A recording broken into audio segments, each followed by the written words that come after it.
Hello, আসসালামু আলাইকুম everyone. আশা করি সবাই অনেক অনেক ভালো আছেন।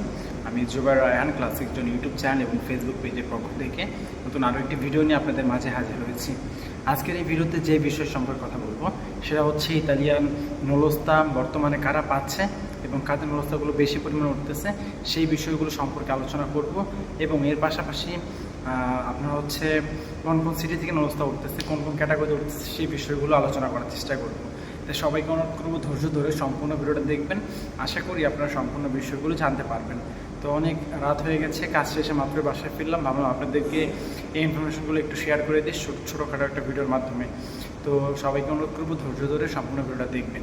তো ফার্স্ট অফ অল বর্তমানে কারণ অবস্থা পাচ্ছে সেই বিষয় সম্পর্কে যদি বলি, যাদের আবেদনগুলো 1 থেকে 2 মিনিটের মধ্যে হয়ে গেছিলো তারাই মূলত বেশি পরিমাণে অবস্থা পাচ্ছে। এবং সবথেকে বড় কথা হচ্ছে যাদের মালিক ঠিক আছে, যারা নিজেকে আত্মীয় স্বজনের মাধ্যমে আবেদন করা পেয়েছে তারাই হচ্ছে নুডলসটা বেশি পরিমাণে পাচ্ছে। কারণ যে সকল আত্মীয় স্বজনরা আবেদন করেছে তারা একটু চেষ্টা করতেছে যাতে সেই লোকটাকে আনতে পারে, সেই বিষয়গুলো সম্পর্কে মালিকের সাথে যোগাযোগ করতেছে। মালিকের কোঠা আছে এমন একটা মালিককে খুঁজে তারা আবেদন করেছে, যার কারণে তাদের নুডলসটা হওয়ার সম্ভাবনাটা কিন্তু বেশি। আর যারা দালালের মাধ্যমে করেছে, এজেন্সির মাধ্যমে করেছে, তাদের কিন্তু সেরকম গর্জ নেই, যার কারণে হচ্ছে না। তো সেক্ষেত্রে আপনার নুডলসটা পেতে হলে অবশ্যই মালিকের সাথে ভালো কমিউনিকেশন রাখতে হবে এবং আপনার শহরে কোঠা থাকতে হবে এবং মালিকের কোঠা থাকতে হবে, তাহলে আপনি নুডলসটা পাবেন। আশা করি বিষয়গুলো বুঝতে পেরেছেন। তারপরও আমি আপনাদেরকে পরবর্তী একটা ভিডিও আপনাদেরকে বানিয়ে সেটার মধ্যে বিস্তারিত আলোচনা করার চেষ্টা করব। এখন শর্টকাটে আপনাদেরকে জানিয়ে দিচ্ছি। আর এছাড়া কোন কোন নুডলসটা উঠতেছে সেই বিষয় সম্পর্কে যদি বলি, বর্তমানে এগ্রিকালচার ক্যাটাগরিতে বা কৃষি বিষয়ে প্রচুর পরিমাণে নুডলসটা উঠতেছে।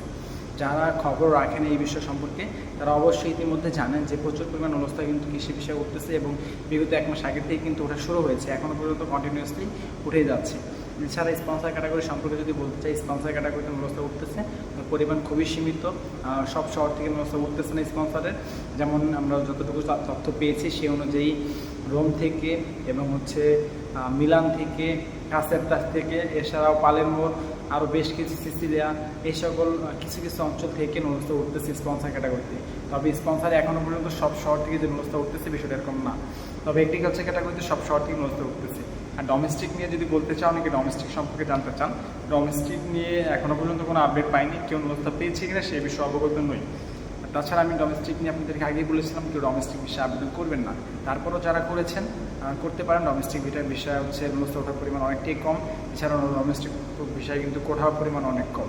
তো আশা করি বিষয়গুলো বুঝতে পেরেছেন। তো মাত্র ফিরলাম বাসায়, খুব টায়ার্ড, বেশি ইনফরমেশন আপনাদের বা বেশি কথা বলবো না, ভিডিও এই পর্যন্ত শেষ করে দিব। পরবর্তী ভিডিওর মাধ্যমে আপনাদেরকে বিস্তারিত আরও ইনফরমেশন জানানোর চেষ্টা করব। ধন্যবাদ সবাইকে, দেখা হবে পরবর্তী কোনো ভিডিওতে। সে পর্যন্ত ভালো থাকবেন, সুস্থ থাকবেন। আল্লাহ হাফিজ।